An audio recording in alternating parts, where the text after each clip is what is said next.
Hello there, and welcome back to the Star Wars Guys YouTube channel where the Force is family. I am Master Paul. And I am Mando on fire. And Michael, would you consider yourself much of an anime fan? I would say not exactly, but then again, I haven't really seen a whole lot of anime.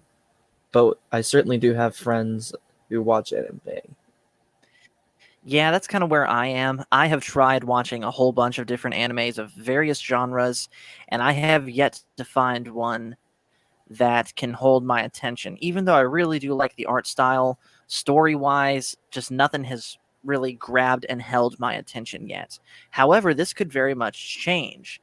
So, a couple streams ago, we reacted to sort of a teaser trailer for an upcoming Star Wars project called Star Wars Visions, where basically Lucasfilm was working with 9 different anime companies to basically give them free reign of the Star Wars universe, make whatever you want. It's non canon, but in a way, I think that's sort of a good thing because it truly, like I said, lets these studios open up to do whatever they want. And earlier today, a new trailer has dropped. Now, I have seen this trailer before. I even tried to make a video on it, but there was some technical difficulties, so I had to take that video down. So, you have not seen this trailer yet, have you, Michael? I have not. Okay. So I've got the video pulled up here. I made sure to have sound, but we're just going to test to make sure. So let's make sure that there's sound here. Long ago, Can you hear a it? great Yeah, I can hear it. Okay. Had to make sure. All right. By the way, in case anyone's curious, this is the English dub trailer. There is an actual Japanese language with English subs trailer here too, but we're going to react to the English dub. All right, so here we go from the top. long ago, a great warrior came to this village and entrusted our ancestors with this. Its power and responsibility now lie with you.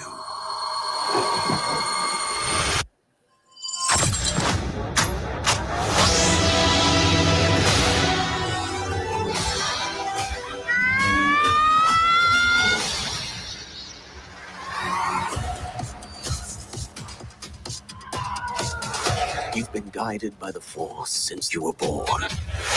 At last, the moment arrives.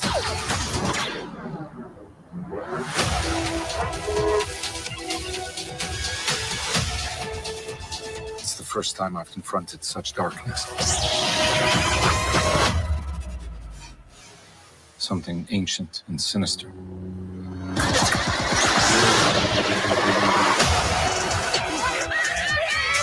We are going to be a proper family.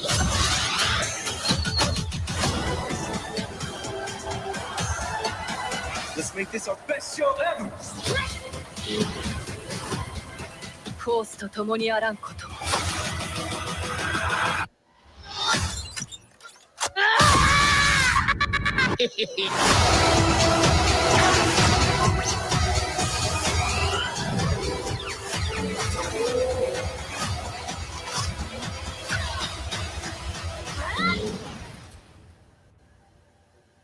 I accept this responsibility.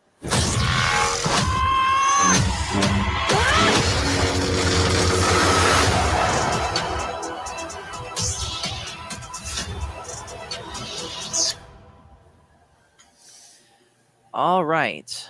So, what did you think of that, Michael? Well, there's definitely a lot going on within that trailer. But it does work just because of how the visuals are kind of combining these different abilities. Right. Where in live action they may seem a little bit weird to look at, but in this specific art style, it seems to work. Yeah, I agree.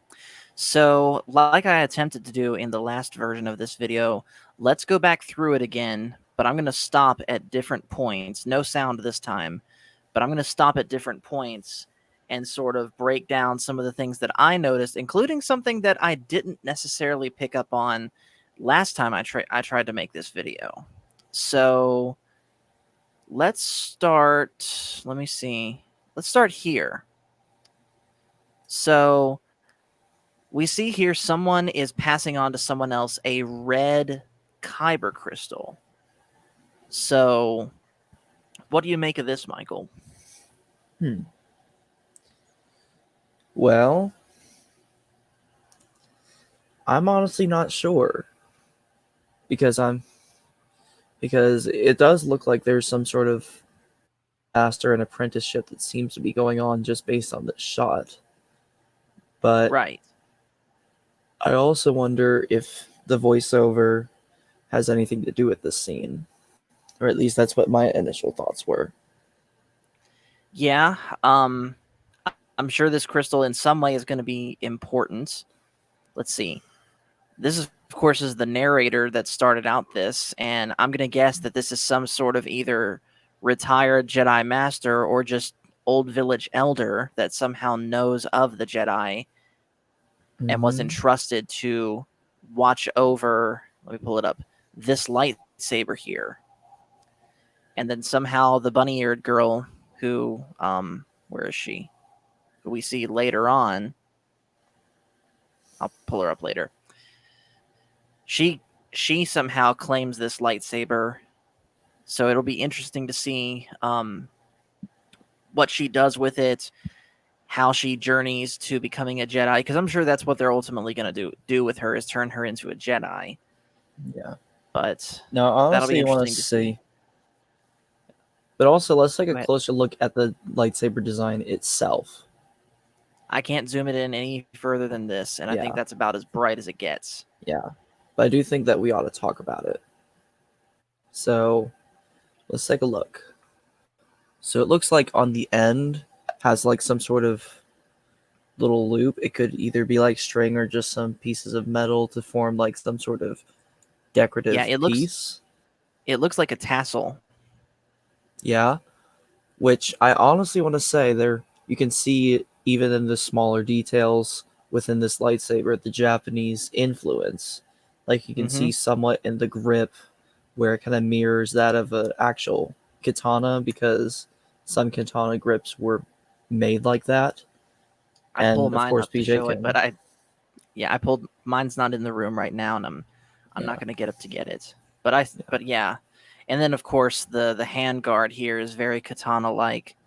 And just as a side note, Michael, how long do you think it's going to take before one of the custom saber builders build this? Well, I have no idea, but one thing's for sure, just based on the sheer look of it, it's going to be. Let's say it's not going to be easy on our wallets if we were to want one. Especially if you opt to go NeoPixel. But anyways, speaking of interesting developments with lightsabers, let's go to this shot here where this guy is drawing out a saber that looks even more so like a katana, especially with the handguard here, and yet he's drawing it out of what looks like a scabbard. Now, I'm kind of curious as to how this works and like what the purpose of the scabbard would be, because lightsabers, as we all know, have a retractable blade that retracts down into the hilt when it's not turned on. So what purpose could a scabbard like this serve for a weapon that has its blade put away? What do you think, Michael? Well, it's very curious. There could be something in particular about the scabbard so that it could actually hold a lightsaber. Like it has to be made out of some sort of metal that wouldn't be easily cut by a lightsaber at the very least. Like Beskar. Yeah, something like that. And then Or another thought. Oh, go ahead. And then another thought I had would also be maybe this is just the sort of art style that these companies are used to, where if there's any sort of katana work involved, you would always expect them to draw it out of a scabbard. But this is still interesting, to say the least. Right. I think what it is the scabbard is basically a very long battery pack. So the saber has to charge up on the scabbard, and the blade still retracts. But Yeah. I could be entirely wrong on that. Hmm. All right, let's go to this scene. Okay, so clearly General Grievous and his 4 arms wasn't enough. They had to go bigger and badder, and they went 6. Now, we know that there's going to be one episode of this anthology that's going to be focused around 2 twins, and I'm going to take an educated guess and say that this is one of them. In fact, here is the other. So it's going to be very interesting to see what happens with these two, why they're on opposing sides, and ultimately what happens in their showdown. Anything to add to that, Michael? So in the previous stream, I had said that maybe it's the 2 Force-sensitive twins from the Old Republic that were shown in cinematic trailers, but unfortunately, I am wrong. But that's okay. But Right. also, I can't help but look at this lightsaber designs on on our right side, but her left side in the middle hand, where it seems like they're taking some inspiration from Darth Malgus's lightsaber build, because Yeah, I Darth could see Malgus has that. like those 2 blades that are kind of it going around the actual lightsaber blade. Right. And it And I seems don't know like if you that. yeah. I don't know if you noticed this, Michael, but it looks like only the 2 middle arms are her actual arms. It looks like the other 4, the two on the top row and the 2 on the bottom row, it looks like those are like attached to her, and they're only meant to basically be an extension of a lightsaber hilt. There's only a hilt there. There's no hands, no fingers. Mm-hmm. Almost like Doc Ock, but with lightsabers out his octopus arms. Yeah, that makes sense. So, saying that, let's move on to this shot here. Hold on, go back. Yep. This is the one that I'm looking forward to the most. This is the Master and Apprentice one. And think about it. We never got very much of the Master and Apprentice relationship outside of Qui-Gon and Obi-Wan, Obi-Wan and Anakin and Ahsoka. I kind of want to see... I've always kind of wanted to see the Master and Apprentice relationship played out with 2 entirely new characters, and just seeing other examples of what that relationship can be. Yeah. And so obviously this is the Padawan here. You can tell by the weird little ponytail that he has in the back. And I clearly chose the wrong shot to pause this on, because it looks like the Sith here is about to kiss him. So we'll get on from that. Let's see. And then, of course, another shot of that same guy that has the scabbard blocking a lightsaber with his hands with the Force, kind of similar to what Rey and Kylo Ren were doing to each other in the duel on the Death Star and the Rise of Skywalker. Really not much to say here. Let's see. Go back just a hair. Yep. Okay, so this reminds me of Jeddah from Rogue One. The way that it's just a flat, seemingly desert planet, but there's a big city with this high natural wall surrounding it and a Star Destroyer right above it. I don't think it's Jeddah, though. What do you think, Michael? Yeah. I honestly thought the shot looked more like Lothal, where the very first shot that we see in Star Wars Rebels is the occupation of Lothal, where there's a Star Destroyer going above some city. I forget what it's called, though. Right. And I could see that also, or it could be neither planet and it could be something entirely new. Like I said, none of this is canon, and it's pretty much these anime studios doing whatever they want within the Star Wars universe. Speaking of that, here is, move it just a tad further. There's the bunny-eared girl.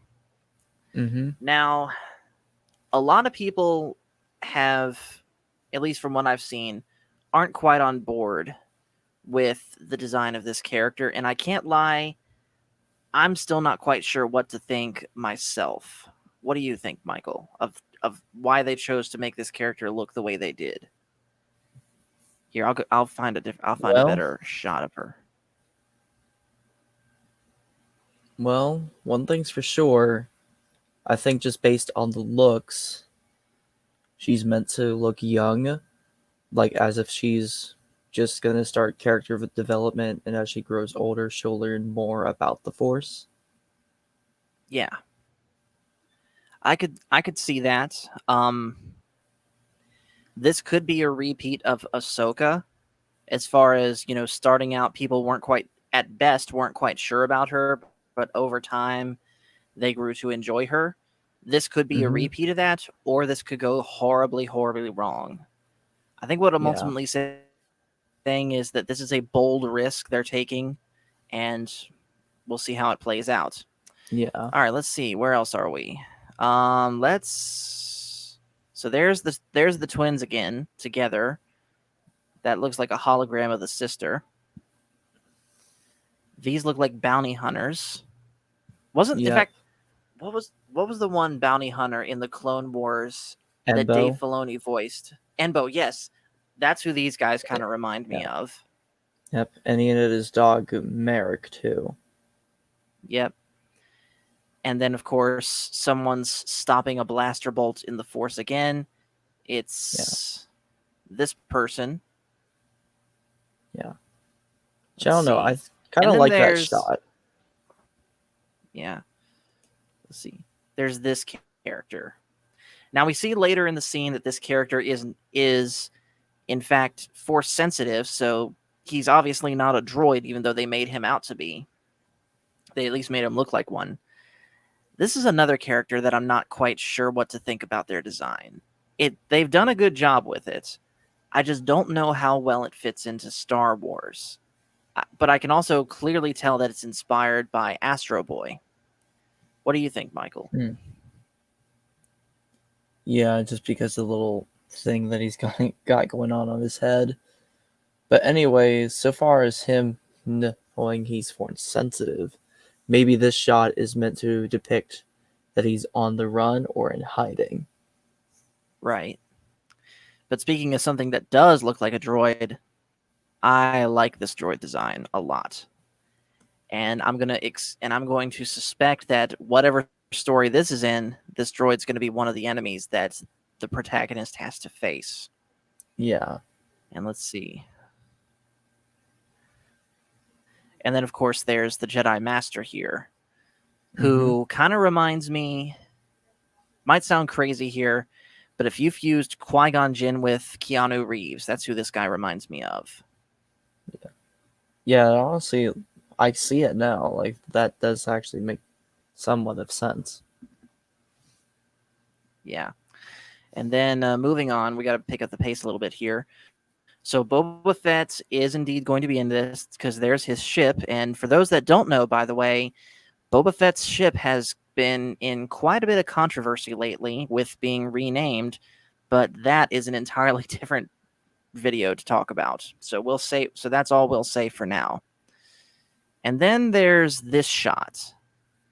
Now, these might be a little bit hard to tell, but those are clearly First Order stormtroopers. Can you see it, Michael? I don't know. I think that I still think they're somewhat of the Empire because the First Order didn't have like those three little things on their faces. Even though you That can is kind of true. tell with their grins. That is true, but at the same time, they did have those black lines that started up here and made a weird, almost Wario-looking mustache thing. Yeah. Yeah, I don't So- know, but I like this shot where whoever this individual is, seems to have been stopping stun bolts. Now, even though Right. we've seen in season 5 of Clone Wars where Ahsoka actually blocks these, I don't think we've quite seen someone actually stop them with the Force, which I'm sure is probably just as an easy fate as a blaster bolt, but it's something that we still haven't gotten to see, so I want to point that out. Exactly. And speaking of things that we've never seen, hold on, let me find it. Shoot, back up. Did you see what's going on with this weapon here? Yes. I'll back it up and show you just a little. I'll show it one more time. That is a lightsaber umbrella, and he's literally twirling it like an umbrella and blocking all of those blaster bolts. Yeah. That is Yeah. that is ridiculous, but in a cool way. Well, I want to say this is actually not the first time that we have seen this, because I just saw something that kind of reminded me of the same thing, where you may have remembered from Phineas and Ferb's Star Wars, Ferb and Phineas had actually done some of their own lightsaber dueling with modifications, and they looked something like this, where basically these 4 extra blades serve the purposes of being like a spinner. Now, yes, it is non-canon, and they explicitly said that in the movie, but I do want to point that out because this is pretty much what they're doing, even though there isn't like an extra blade going out the center. Right. But yeah, I think it'll be cool to see how that goes. Let's see, what else can we talk about? All right, so do you recognize this shot, Michael? Yes, I do. So this shot here pretty much confirms that we're going to be drawing on a whole bunch of different time periods from all of Star Wars. This is obviously very much prequel era content here. We saw the Star Destroyer above the city, so that's definitely an Age of the Empire Star Destroyer. And I'm still convinced, I hope I'm proven wrong, but I am convinced that those stormtroopers we saw were First Order stormtroopers. So it looks like these studios are drawing on all 3 major eras of Star Wars. And of course, instead of a pod race, we're getting a rock concert. So that'll be interesting. And of course, there's the little robot-looking boy in a clash with what I'm going to guess is an Inquisitor. I'll show that guy a little bit better here. Oh yeah, here he is. This guy kind of reminds me of an Inquisitor, even though he looks completely different. And obviously, he's working with the Empire because he has a TIE fighter in the background. Let's see what else to talk about. That's Let's look at the pretty shots. much. There's actually another shot What I shot? want to point out. So it's a little bit more towards the end of the video, but it seems like there's different light whips going out. Oh, and yes. There's yes. another, and then the That saber's shot. actually being held. Yeah, that's the one. That one. Yeah. That's going to be crazy to see how they pull that off, too. And light whips have, to be fair, existed in Legends canon before. For those that know the era of Legends post Return of the Jedi, you might know the character, I'm probably going to butcher this name, Darth Lumia. She had a light whip, and she was ultimately the one to turn Jason Solo into Darth Caedus, kicking off that whole storyline. Yeah. So it's kind of cool that, in a way, that weapon has been brought back here. Yeah. And that's all that I can think of to talk about, Michael. Anything else that you want to talk about with it? I think that pretty much covers everything. Yep. All right, so yeah, that's our thoughts on Star Wars Visions. If you missed it in the trailer we just watched, it comes out September 22nd. And this is a bold move by Lucasfilm, and it's either going to go very well or it's going to go very badly, because anime, love it or hate it, is a very, at least from my point of view, a very niche fandom. So time will tell if, because we know that the fans of anime, they're going to love it, at least for the art style. But how is the general audience, people like you and me that don't normally watch anime, how are we going to react to it? That's the big question. So anyways, thank you guys for watching this video. Make sure to hit like and subscribe if you haven't already. And as always, everyone, the Force is family. Thank you very much.